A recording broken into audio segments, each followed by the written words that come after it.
Today on the Wealth Cafe, we are going to be diving into a topic that I get a lot of questions about, and it is retirement and Social Security. More specifically, today we are going to be talking about your full retirement age.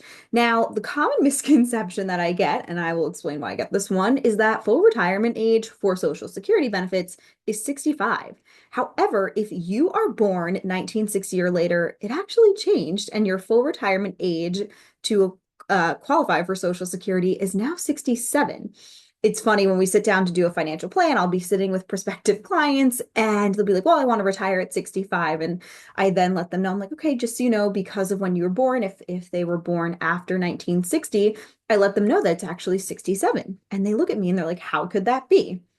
Well, as we know, Social Security funding has been a problem in the United States. And so, in order to do that and help fund and help with the pressure on Social Security, the government has now pushed back when you fully qualify for Social Security. Now, I don't want to get into the nuances today. This will be a separate video talking about divorce, survivor benefits, qualifying early. That will be in a separate video that we will post at a later date. Today, I just want to focus on your qualification for Social Security and why some people choose to delay.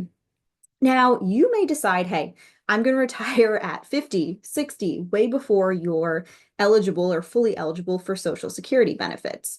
Now, if you do so, you then have to realize that you will be pulling more money from your retirement, taxable savings accounts, whatever it may be, rather than factoring in Social Security benefits.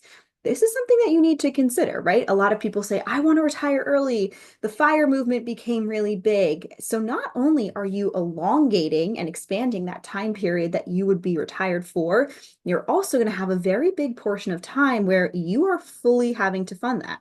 There really isn't then the ability to rely on Social Security. Yes, you can take it as early as 62. However, you're going to significantly decrease the amount of money that you can get. So if this is something that you are looking into pursuing, you then need to make sure you and your financial advisor are accounting for this. The other side of things is people also choose to delay taking on their benefits. I'm going to dive into a couple of reasons why people choose to do that.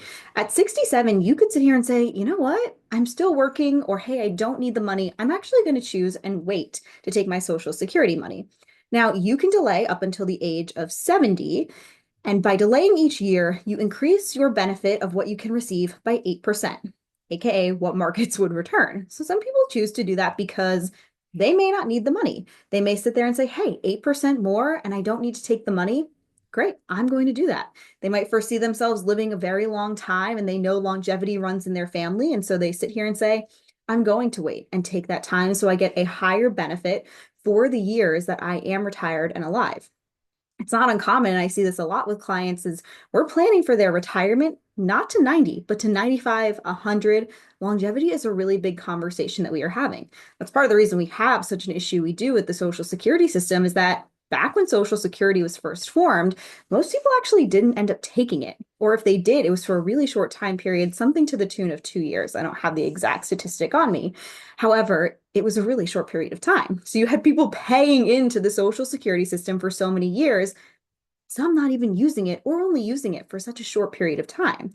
However, now that people are retired for 30, sometimes even 40 years, it's really created a lot of pressure on that Social Security system. In addition, we have the baby boomers retiring, and they were such a large generation, and we don't see as many people in the workforce paying into Social Security like they did when the baby boomers were fully working and fully contributing.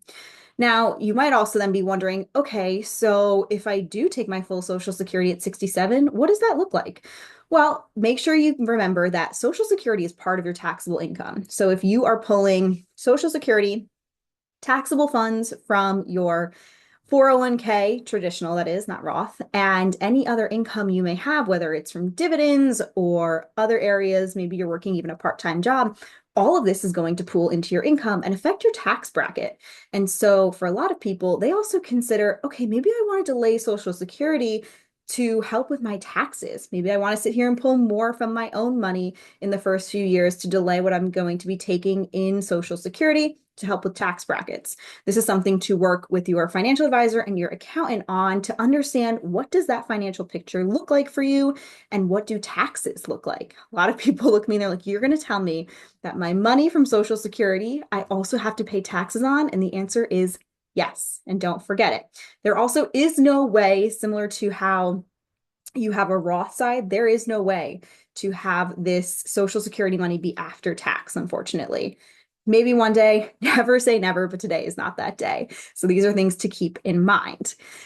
Now, I hope this was helpful to get a basic understanding of how Social Security works with your full retirement age and what that picture is going to look like.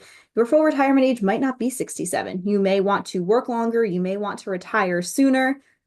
Everyone's a little different. You need to figure out how Social Security is going to fit into your financial picture.